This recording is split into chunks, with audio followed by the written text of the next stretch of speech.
Bali adalah pulau terindah di dunia. Tempat di mana kami dilahirkan dan tempat di mana kami dibesarkan. Begitu banyak warisan budaya yang diwariskan di Pulau Dewata dengan sejuta kenangan indah dan dengan kekayaan alam yang melimpah. Bali bukan hanya negeri khayalan, tapi Bali adalah negeri kahyangan. Selamat menyaksikan warisan budaya pagelaran cerita rakyat Jayaprana dan Layang Sari oleh Rektor 58.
Pada zaman dahulu kala, ada sebuah kerajaan kecil bernama Wanekeling Kalianget.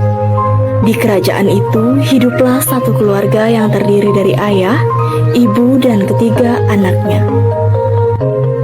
Meong meong ale je bikule, bikul gede-gede, buin moko-moko, kerang pesan ngerusuhin. Juk meng juk bikul, juk meng juk bikul. Duh, Matno. Main Ellen yuk. Ayo, yuk. Kotak pos belum diisi, mari kita isi dengan isi-isian. Mbak Uun mau minta huruf apa? K, kedis. Mbak Uun mau minta huruf K, lama-lama menjadi kedis.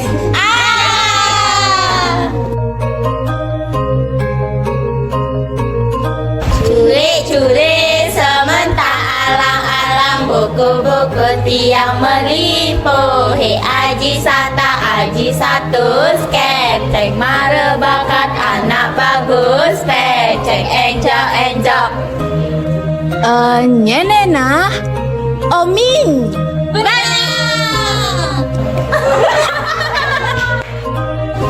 Weh, cingak tuh, ingat ke cingak.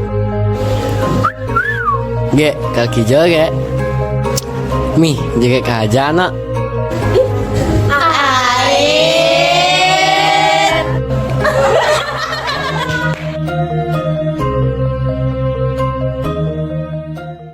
Suatu ketika, kerajaan mereka terkena wabah penyakit yang menyebabkan banyak warga meninggal.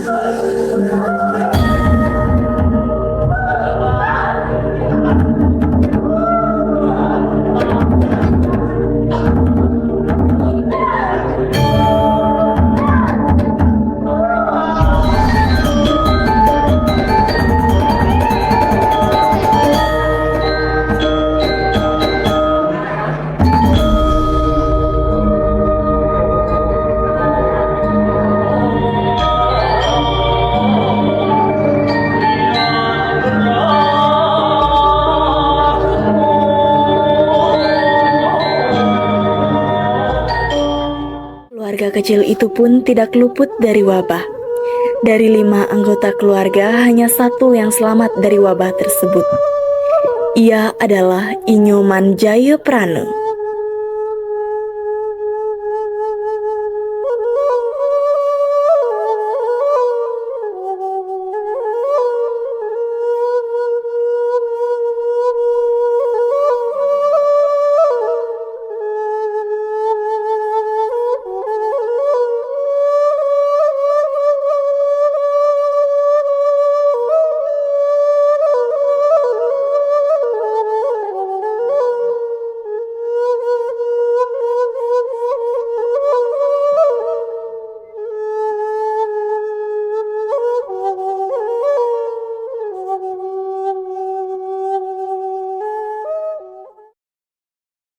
Demi melanjutkan kehidupan, Jayaprana memberanikan diri menghadap Raja Kalianget dan memohon agar menjadi abdi dalam kerajaan. Baginda Raja yang hamba hormati, Wahai anak muda, apa gerangan yang membawamu datang kemari? hamba baru saja kehilangan seluruh keluarga hamba karena wabah penyakit yang menimpa negeri ini.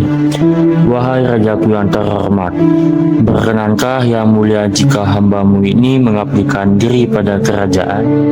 Anakku, menjadi abdi kerajaan bukanlah hal yang mudah, apalagi untuk rakyat biasa seperti dirimu. Kau harus rela untuk mengorbankan jiwa dan ragamu demi kerajaan. Hamba rela jika memang itu syarat untuk menjadi abdi kerajaan yang mulia. Baiklah anakku, jadilah abdi kerajaan yang memiliki rasa tanggung jawab dan hati yang tulus. Baik, terima kasih yang mulia. Hamba akan mengerjakan tugas-tugas hamba dengan baik.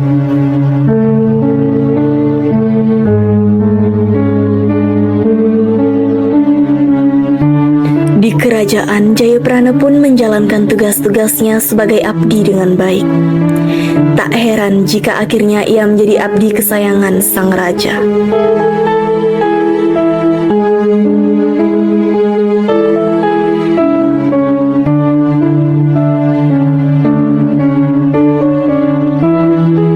Beberapa tahun kemudian, Jayaprana tumbuh menjadi pemuda berparas tampan dan baik hati. Raja Kalianget pun memerintahkan agar Jayaprana memilih salah satu dayang istana untuk menjadi istrinya.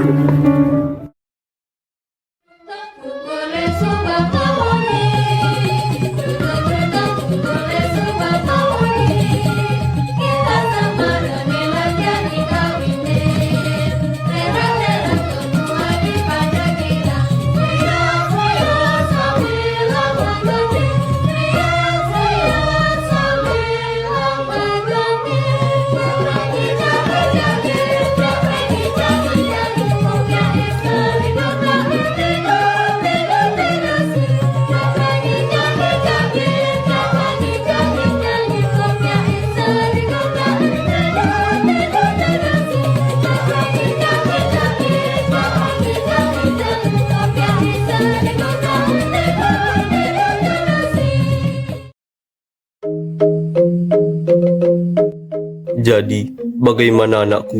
Apakah ada yang memikat hatimu? Maaf Baginda Raja, hamba tidak bisa memilih salah satu dari dayang-dayang tersebut. Tanpa mengurangi rasa hormat, izinkan hamba untuk mencari calon istri di luar kerajaan. Baiklah Jayaprana, aku izinkan engkau mencari wanita yang dapat memikat hatimu di luar sana.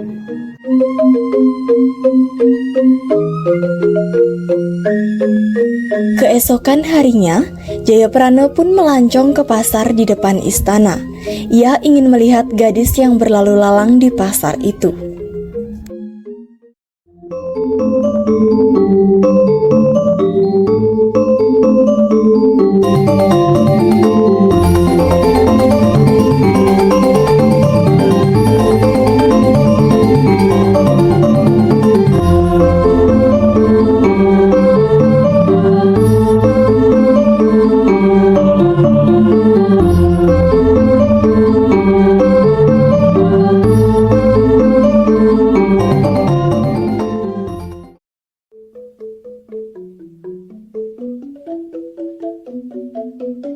Mih, jak sepikirnya pekane dina. Sira nak mau belanja, po. Mone segar-segar tiawa bunga, sing masih ada nama belanja. Canang jaga-jaga kini, sing masih ada nama belanja. Pantes masih ada nak mau belanja. Dagang gawak cara gitu.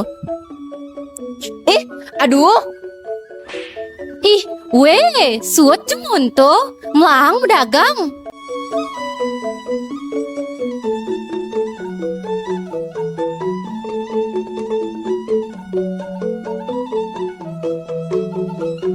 Tidak berselang lama dari kejauhan, Jayaprana melihat seorang gadis yang amat cantik, mengenakan pakaian sederhana dan berjalan melenggang malu-malu ketika sampai di depannya. Sepertinya aku sudah menemukan pujaan hatiku.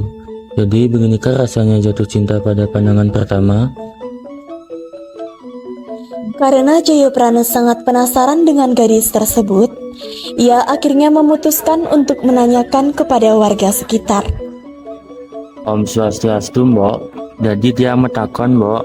metakon napi nih ke Gus? Sira anak bajang jigak sani punianto, Mbok. Ane wusan mau belanja tuh Gus. Oh, ento Madan Layon Sari, panak jero bendese Banjar Sekare tenawang. Oh, panak Jeroboam desa. Aw, nak mulai jegek. Oh, kenten. Seksumong ya, Mbok. Gus, kalian maya tuh Gus.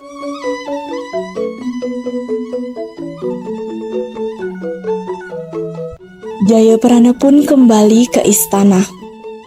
Jayaprana menyampaikan bahwa ia telah menemukan calon istri untuk dipersunting, yang bernama Ninyoman Layon Sari, putri dari Jero Bendese dari Banjar Sekar. Baginda Raja yang hamba hormati, hamba sudah menemukan calon istri yang ingin hamba persunting. Dari yang hamba dengar, gadis itu bernama Ninyoman Layon Sari. Ia adalah putri Jero Bendese dari Banjar Sekar. Baiklah, jika begitu, pergilah kau ke rumah orang tua gadis itu dan bawalah surat lamaran ini. Pinanglah dia untuk menjadi istrimu, Jayaprana. Baik, Baginda Raja.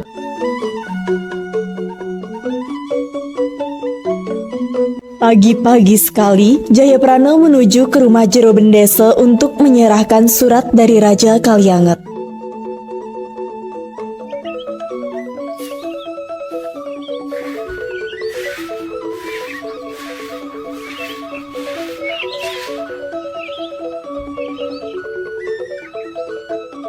Om Swastiastu, Jero Bendese. Saya adalah Jayaprana dari Kerajaan Wonekaling Kalianget. Gue, Swastiastu, Gus. Meriki. Ketujuan tiang Riki dan Raskit yang memadik Ninyoman Layon Sari. Cening Jayaprana melet mengkorona najak pianak titiang Ninyoman Layon Sari. Ainggih nika jero. Yang sampun kejatuh tresna sareng pianak jerone saking si malu yang ketemu ragane ring pasar. Mungkin Cening Layon Sari melet mengkorona najak Jayaprana. Nggih, yang ngerestuin Cening Jayaprana memadik Layon Sari. Jaga lan tresnain pianak tiang. Tiang percaya Cening Jayaprana lakar ngai Layon Sari bahagia. Astungkara Jero Bendese ngiceni restu. Ini jantan yang aturang seksema lan restuin tiang mawali mantuk ke kerajaan.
Hari upacara pernikahan pun tiba.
Setelah melalui berbagai upacara, kedua pengantin pun menuju ke istana.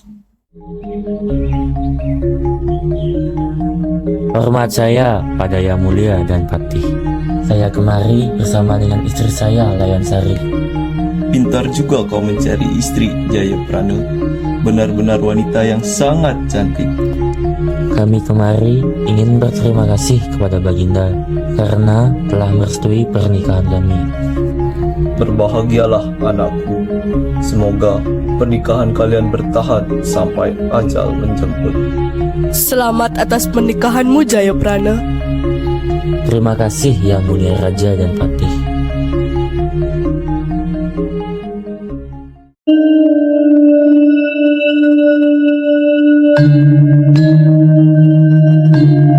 Seketika muncul niat buruk sang raja untuk merebut Layan Sari dari Jayaprana.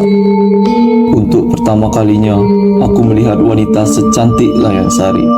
Bagaimana pendapat kalian?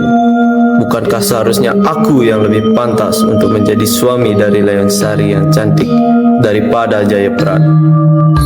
Benar Baginda Raja, Jayaprana sudah keterlaluan karena menikah lebih dulu daripada Baginda.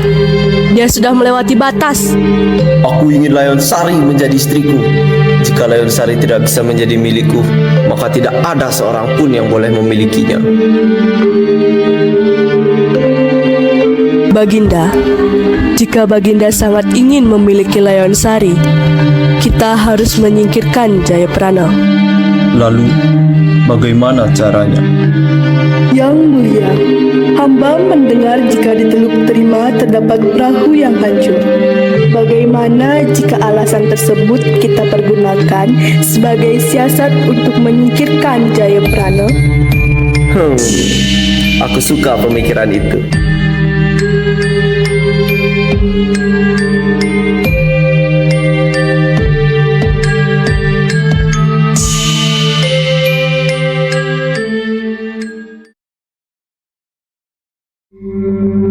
Singkat cerita, para prajurit pun menuju ke tempat Jayaprana. Weh, sekan raga kal nyalonin titah raja tuh ngematian Jayaprana. Lengah, bani raga mau pas kena raja. Raga berdesak jadua nih. Jayaprana tuh timpal raga, dan dia maresan nganten ke dalam nawang. Yeh, cai nyak mati selit. Ake si seng nyak mati selit. Seng dah dibenjepkan raga si Jayaprana. Bang, ya malu memadu kasih ngajak kurenane. Arah cai cerak dulu, megel san, encol dek.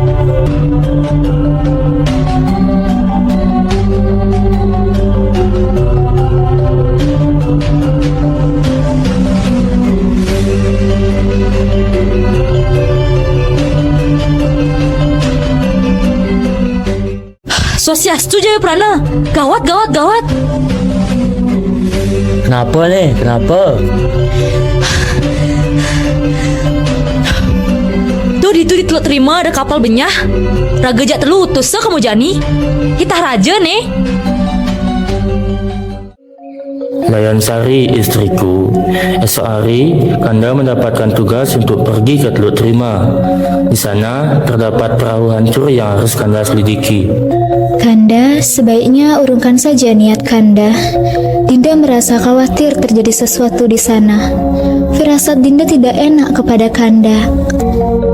Ini adalah perintah Raja Adinda. Kanda harus berangkat. Tapi Kanda... Baiklah Kakanda, Adinda hanya dapat memberikan doa kepada Kanda agar Kakanda selamat sampai tujuan. Dinda tidak perlu cemas. Nyawa Kanda hanya ada di tangan Tuhan.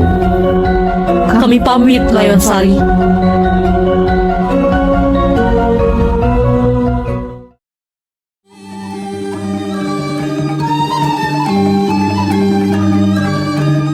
Keesokan harinya, Jayaprana berangkat ke Teluk Terima bersama Patih Saunggaling dan sejumlah prajurit istana. Ketika di tengah perjalanan, tepatnya di hutan lebat, tanpa aba-aba, Patih Saunggaling langsung menikam Jayaprana di lambung sebelah kirinya. Wahai Patih Saunggaling, mengapa kau menikamku?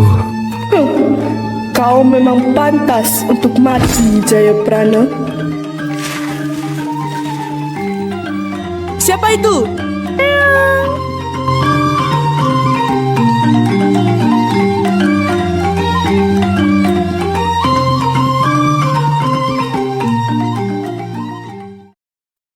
Di lain tempat, dengan khawatir karena Layan Sari tak kunjung mendengar kabar tentang keberadaan Jayaprana, maka Layan Sari dengan nekat pergi untuk mencari Jayaprana. Mengetahui Layan Sari yang pergi ke hutan, Raja pun ikut pergi dengan maksud mencari perhatian Layan Sari. Raja dan Layan Sari akhirnya masuk ke dalam hutan dan mencari Jayaprana.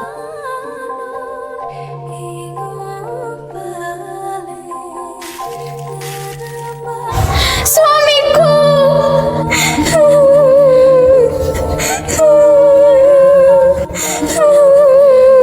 Sudahlah Layan Sari, jangan bersedih hati. Biarkanlah Jayaprana meninggal dengan tenang. Bagaimana jika kau menjadi istriku? Tinggallah kau di istana bersamaku dan jadilah ratu dari negeri ini. Maaf Baginda, hamba belum bisa melupakan suami hamba. Aku tidak pernah menerima penolakan seumur hidupku. Berani sekali kau menolak seorang raja, Layan Sari.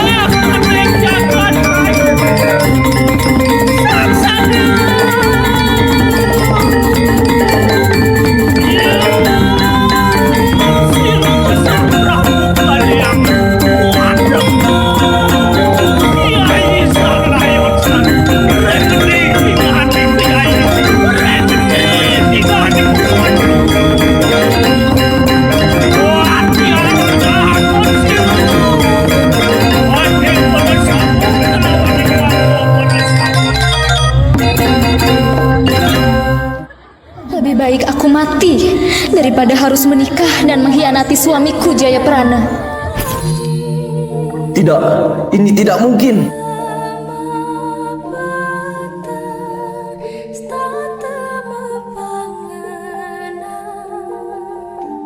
Raja Kalianget seperti kehilangan arah. Ia pun berjalan menuju kerajaan dengan linglung, tanpa mengetahui bahwa ada seorang warga yang menjadi saksi mata atas tindakannya tersebut. Di kerajaan, raja pun menyerang apa saja yang ada di hadapannya, sehingga membuat kacau di kerajaannya sendiri. Sesaat kemudian, datanglah para warga yang sudah mengetahui tindakan licik sang raja. Hei Kalianget, tindakanmu sama sekali tidak mencerminkan seorang raja. Ya!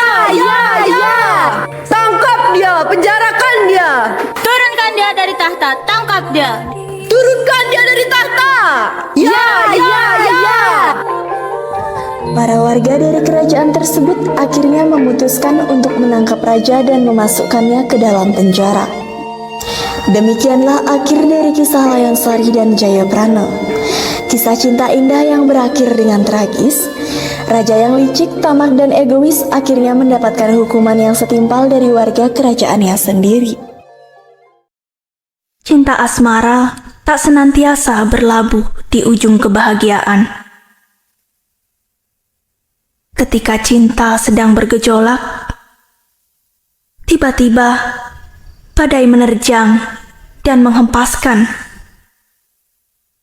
rangkaian-rangkaian bunga cinta gugur berserakan di tiup angin. Akan tetapi, angin semilir sebagai daya hidup selalu memberikan gairah dan harapan-harapan.